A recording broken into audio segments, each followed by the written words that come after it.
سنا کرتے ہیں کہ فلاں جگہ پر فلاں شخص زندہ ہو گیا، اس نے مرنے کے بعد کا حال سنایا اور پھر مر گیا۔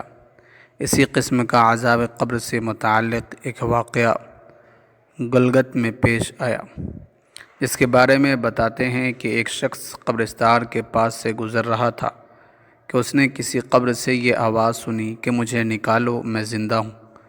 جب ایک دو مرتبہ اس نے آواز سنی تو اس نے یہ سمجھا کہ یہ میرا وہم ہے، لیکن جب مسلسل اس نے یہ آواز سنی تو اس کو یقین ہونے لگا۔ چنانچہ قریب میں ایک بستی تھی، وہ شخص اس میں آیا اور لوگوں کو اس آواز کے بارے میں بتا کر کہا، تم بھی چلو اور اس آواز کو سنو۔ چنانچہ کچھ لوگ اس کے ساتھ آئے، انہوں نے بھی یہی آواز سنی اور سب نے یقین کر لیا کہ واقعی یہ آواز قبر سے آ رہی ہے۔ اب یقین ہونے کے بعد ان لوگوں کو مسئلہ پوچھنے کی فکر ہوئی کہ پہلے علماء سے یہ مسئلہ معلوم کر کے قبر کھولنا جائز ہے یا نہیں۔ چنانچہ وہ لوگ محلے کی مسجد کے امام صاحب کے پاس گئے اور ان سے کہا کہ اس طرح قبر سے آواز آ رہی ہے اور میت یہ کہہ رہی ہے کہ مجھے قبر سے باہر نکالو، میں زندہ ہوں۔ اس پر امام صاحب نے فرمایا، اگر تمہیں اس کے زندہ ہونے کا یقین ہو گیا ہے تو قبر کو کھولو اور اس کو باہر نکال لو۔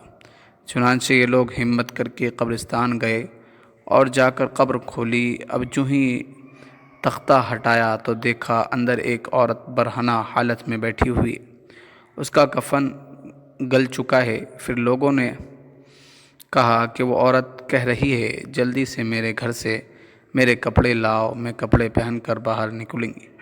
چنانچہ یہ لوگ فوراً دوڑ کر اس کے گھر گئے اور جا کر اس کے گھر والوں کو یہ واقعہ بتایا۔ اس کے کپڑے چادر وغیرہ لے کر آئے اور لا کر کے اندر پھینک دیا۔ اس عورت نے ان کپڑوں کو پہنا اور چادر اپنے اوپر ڈالی، پھر تیزی سے بجلی کی طرح اپنے قبر سے نکلی اور دوڑتی ہوئی اپنے گھر کی طرف بھاگ گئی۔ گھر جا کر اس عورت نے ایک کمرے میں چھپ گیا، اندر سے کنڈی لگا لی۔ اب جو لوگ قبرستان آئے تھے دوڑ کر اس کے گھر پہنچے، ان کو وہاں جا کر معلوم ہوا کہ اس نے اپنے کمرے کے اندر سے کنڈی لگا رکھی ہے۔ ان لوگوں نے دستک دی، کنڈی کھولو۔ اندر سے اس عورت نے جواب دیا، میں کنڈی تو کھول دوں گی لیکن کمرے کے اندر وہ شخص داخل ہو جس کے اندر مجھے دیکھنے کی سکت ہو، اس لیے کہ اس وقت میری حالت ایسی ہے کہ ہر آدمی مجھے دیکھ کر برداشت نہیں کر سکے گا، لہٰذا کوئی دل گردے والا شخص اندر آئے اور آ کر میری حالت دیکھے۔ اب سب لوگ اندر جانے سے ڈر رہے تھے، مگر دو چار آدمی جو مضبوط دل والے تھے انہوں نے کہا کہ تم کنڈی تو کھولو، ہم اندر آئیں گے۔ اس نے کنڈی کھول دی اور کچھ لوگ اندر چلے گئے۔ لوگوں نے اندر جا کر دیکھا وہ عورت اپنے آپ کو چادر میں چھپائے بیٹھی ہوئی تھی۔ جب یہ لوگ اندر پہنچے تو اس عورت نے سب سے پہلے اپنا سر کھولا۔ ان لوگوں نے دیکھا کہ اس کے سر پر ایک بھی بال نہیں، وہ بالکل خالی کھوپڑی ہے، نہ اس پر بال ہے نہ خال ہے، صرف خالی ہڈی ہی ہڈی ہے۔ لوگوں نے اس سے پوچھا، تیرے بال کہاں گئے؟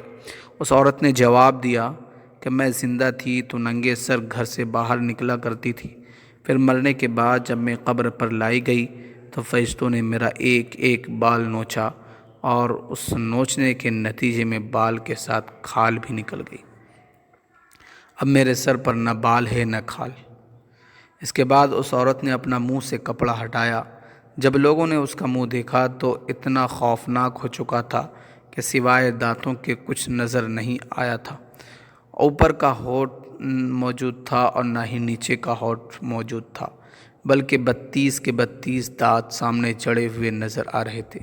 سوچئے اگر کسی انسان کے صرف دانت ہی نظر آئے تو کتنا ڈر اور خوف معلوم ہوتا ہے۔ اب ان لوگوں نے اس عورت سے پوچھا، تیرے ہونٹ کہاں گئے؟ اس عورت نے جواب دیا، میں اپنے ہونٹوں پر لپسٹک لگا کر نامحرم مردوں کے سامنے جایا کرتی تھی، اس کی سزا میں میرے ہونٹ کاٹ لیے گئے، اس لیے اب میرے چہرے پر ہونٹ نہیں ہے۔ پھر اس عورت نے اپنے ہاتھ اور پیروں کی انگلیاں کھولی۔ لوگوں نے دیکھا کہ اس کے ہاتھ اور پیروں کی انگلیوں میں ایک بھی ناخن نہیں تھا، تمام انگلیوں کے ناخن غائب تھے۔ اس سے پوچھا، تیری انگلیوں کے ناخن کہاں گئے؟ اس عورت نے جواب دیا، ناخن پالش لگانے کی وجہ سے میرا ایک ایک ناخن کھینچ لیا گیا، چونکہ میں یہ سارے کام کر کے گھر سے باہر نکلا کرتی تھی، اس لیے جیسے ہی میں مرنے کے بعد قبر میں پہنچی تو میرے ساتھ یہ معاملہ کیا گیا اور مجھے یہ سزا ملی کہ میرے سر کے بال بھی نوچ دیے گئے، میرے ہونٹ بھی کاٹ دیے گئے اور ناخن بھی کھینچ لیے گئے۔ اتنی باتیں کرنے کے بعد وہ بے ہوش ہو گئی اور مردہ بے جان ہو گئی جیسے لاش ہوتی ہے۔ چنانچہ ان لوگوں نے دوبارہ اس کو قبرستان میں پہنچا دیا۔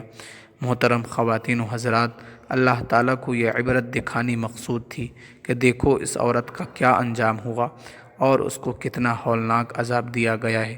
بے پردہ خواتین اس واقعے سے عبرت لیں اور ان گناہوں سے توبہ کریں جس کی سزا بروز قیامت بہت سخت ہے۔ اللہ تعالیٰ ہم سب کی حفاظت فرمائے۔ اس طرح کے سبق آموز واقعات کے لیے آج ہی ہمارا چینل سبسکرائب کریں۔